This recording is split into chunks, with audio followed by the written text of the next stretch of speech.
Здравейте, приятели! Днес ще ви покажа новата си придобивка от Wheelock. Това е смарт ключалка, която сега ще отворим. Ще ви покажа как се работи с нея и какъв е принципът и на работа. Много са интересни. Знаете, че аз съм фен на тези ключалки и тази е поредната, която ще ви покажа. Всички до сега са били различен модел от този, затова този ще бъде малко по-интересен. Да преминаваме към разопаковането и демонстрацията. Най-напред ще отворя кашончето. От тук има си такава лента, както всички предишни модели. И този се отваря с така умна лента. Така, тук пише Please not for reselling. Окей, добре. Ще се монтираме на моята врата. Така.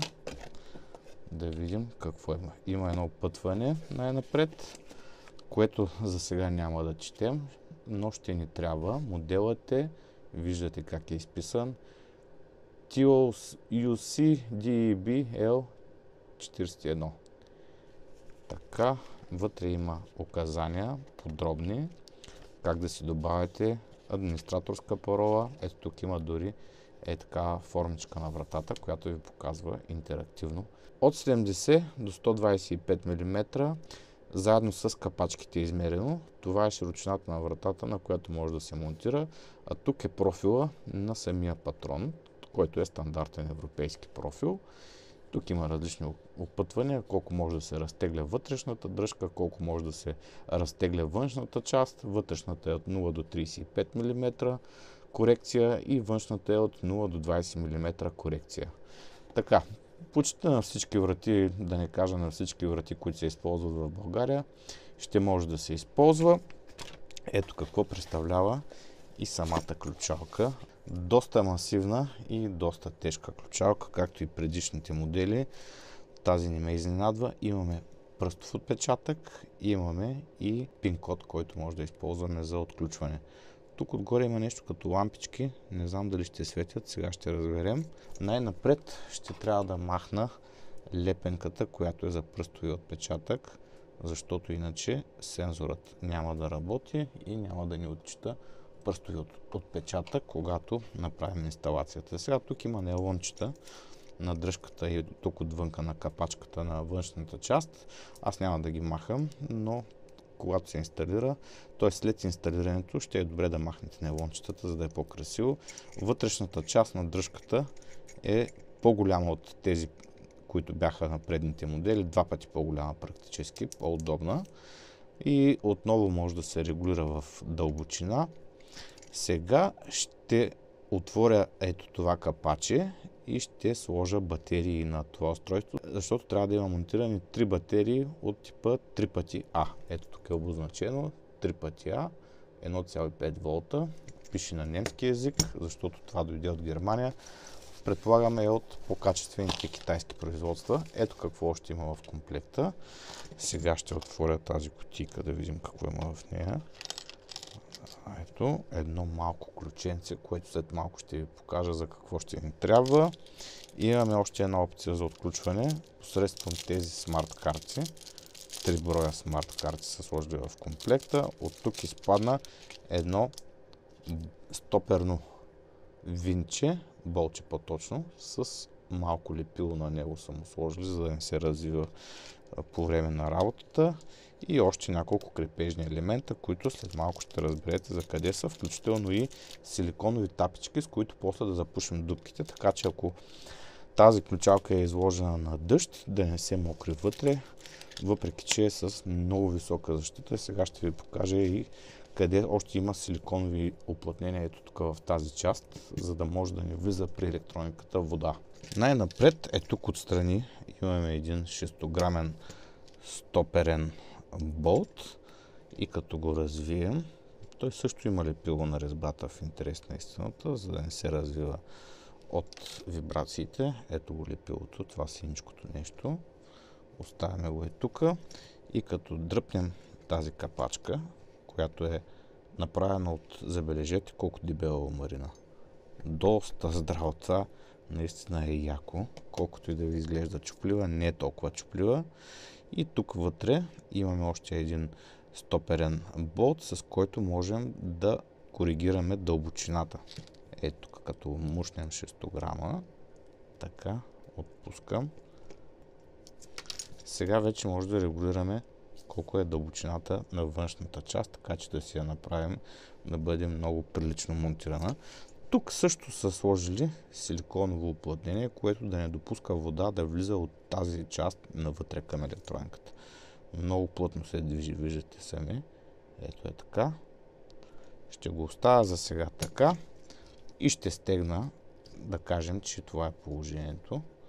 Тук отдолу се монтират трите батерии отсам и виждате, че се разкрива още едно болче, на което можем после да затворим капачето, да задържим капачето на батериите, и Type-C конектор, който не е за зареждане, а е само за подаване на напрежение и отключване с приложението. През телефона можем също да си отключваме тази ключалка през приложението.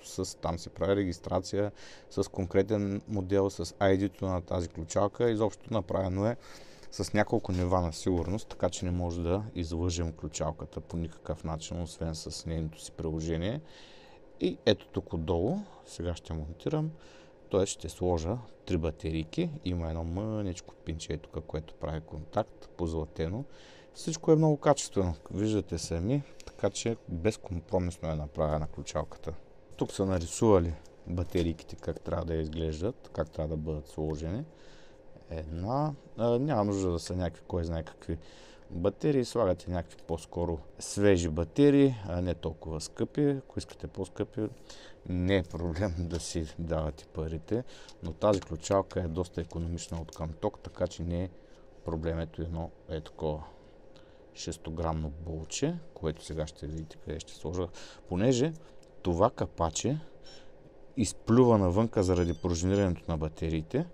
Ето за тук са предвидели да се сложи едно болче, което да държи капачето затворено. Готово. Напълно го стегнах. Тук има силиконово капаче отново, за да не влиза влага. И на практика сега сме готови с батериите. Остава само да си нанижа ето тази капачка, да изложа нейния си болт тук отгоре, да го навия. Готово, напълно го стегнах и е равно, така че да не драскам ръката. Сега, принципа на работа на тази ключалка е следният. Отвътре, ако сме монтирали ключалката, можем по всяко време да заключваме и да отключваме. Ето виждате, че палецът се върти. Обаче отвънка, когато не сме въвели правилния пин код или правилния пръстов отпечатък, виждате, че въртенето не завърта палчето. И всъщност това, което трябва да направим, е да въведем правилния пин код и тогава да се отключи. За да включим клавиатурата, да се активира пръстовия отпечатък практически, защото в момента не е активно, натискаме някое произволно копче, примерно шестицата, светва, въвеждаме си пръстовия отпечатък и когато завъртим, виждате, че за 5 секунди палчето се върти, след което спира да се върти. Тоест, когато вкараме пръстовият отпечатък, задействаме, вкарваме пръстов отпечатък, имаме 5 секунди да отключим, влизаме си вътре в жилището и можем да заключваме от вътрешната страна, а отвънка вече не може да се отваря. Това е принципа на работа, много хитро са го измислили и сега ще ви споделя моето лично мнение от гледна точка на сигурността на тази ключалка. Първо, тя е направена наистина много масивно. Второ, тук има една засечка, която ако се хване отвънка с тръбен ключ или по някаква друга причина решат да го изкъртват с сила, ключалката ще се пречупи ето тук и няма да могат да проникнат в апартамента ви. Няма да могат да завъртят палчето, съответно да изтеглят резето и да отворят вратата. На следващото място, понеже за предните модели доста коментари получих, че това е чуплива ключалка и че всеки може да дойде и да ми даде примерно на късо тук на батериите с 6 грамче да развие тук, да извади батериите, да я ритнат. Ако я ритнат, нищо няма да стане в интерес на истината, но всякакви варианти на вандализъм, които могат да, кажем, да щупят тази ключалка и да направят така, че ние да влезем много трудно в нашето жилище. Това по принцип е така. Да, могат примерно да дойдат да запалят цялата ключалка и вътре електрониката да се повреди. Могат по някаква причина да стигнат до Type-C конектора и да му дадат късо или голямо напрежение. По-скоро късо, ако му дадат, няма стане нищо. Обаче ако му дадат много голямо напрежение, със сигурност ще има някакви поражения по вътрешната, по електрониката.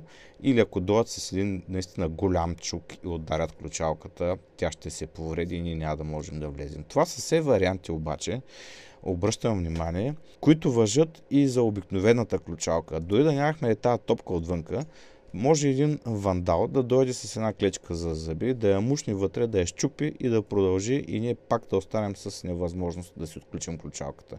Няма как да извадим отвътре клечката, ще трябва да чупим, да вадим ключалката, да викаме майстор ключар, който да ни отвори жилището и да може да ни смени всъщност той ключалката, или ние, ако сме достатъчно разсръчни, да си го направим сами. Така че всички варианти на вандализъм за тази ключалка важат и за обикновените ключалки, с тази разлика, че това е много по-удобно и пак казвам, изработката е наистина много масивна. Всичко това е доста тежко и яка е. Ако е рита тук вандала, няма да може да я щупи. Гарантирам ви, ще си щупи крака, но не е ключалката, защото тук е доста дебело плътно желязо. Ако решат да я подпалват, представете си как ще стане това, да дойдат срещу вашето жилище и да ви палят ключалката.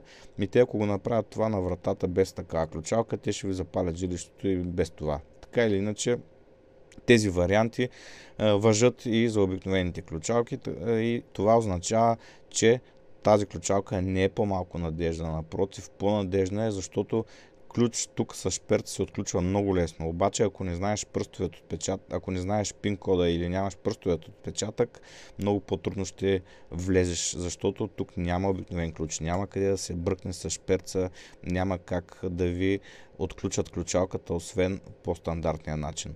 Да, могат да счупят ключалката, но няма да проникнат в жилището. Така че вариантите за взлом в жилището с такава ключалка са по-малко, а вариантите за вандализъм спрямо самата ключалка са не повече, отколкото с обикновената ключалка. И пак стигаме до извода, че такава ключалка има смисъл, затова и аз ги ползвам и затова и ви ги показвам. Този модел е поредният, който ви демонстрирам тук в канала. Принципът им на работа е един и същ. Когато я монтирате на вратата, аз ще ви покажа в някои следващите видеа как я монтирам на вратата. Просто в момента е вечер и навънка е тъмно и не мога да ви покажа. Много лесно. Тук има един само болт, който се развива. Монтирате, т.е. развивате тази дръжка, монтирате патрона на вратата, завивате болта, завивате дръжката и вече сте практически готови с новата ключалка. Повече време ще ви отнеме, но това може да го направите преди да я монтирате, да си въведете пръстовите отпечатъци на цялото семейство или да им раздадете по една от тези смарт карти, което е още по-лесно, или да им осигурите пин-код. Това ще е много полезно за хора, които имат апартаменти под наем или като цяло хора, които се занимават с такава дейност хотелиерска. Могат да си сменят пиновете всеки път, когато имат нови гости, да им дават пин-кода или да им дават по една смарт карта, след което да ги деактивират и по този начин да осигуряват достъп контролиран само за определен период от време за своите гости. Ако имате хъб от системата на Willlock, ще знаете кой точно влиза в апартамента и кога е отключил ключалката, точно кой потребител. Ще имате история през приложението и без да имате хъбчето, ще може с Bluetooth да се свързвате с тази ключалка, да я отключвате, да я заключвате и да следите кога е отварено и кога са ползвали конкретни потребители, конкретни юзери тази ключалка. Така че много възможности в една стабилна конструкция. Затова удряме един палец на тази ключалка. Благодаря ви, че гледахте това видео до тук и до нови срещи, приятели!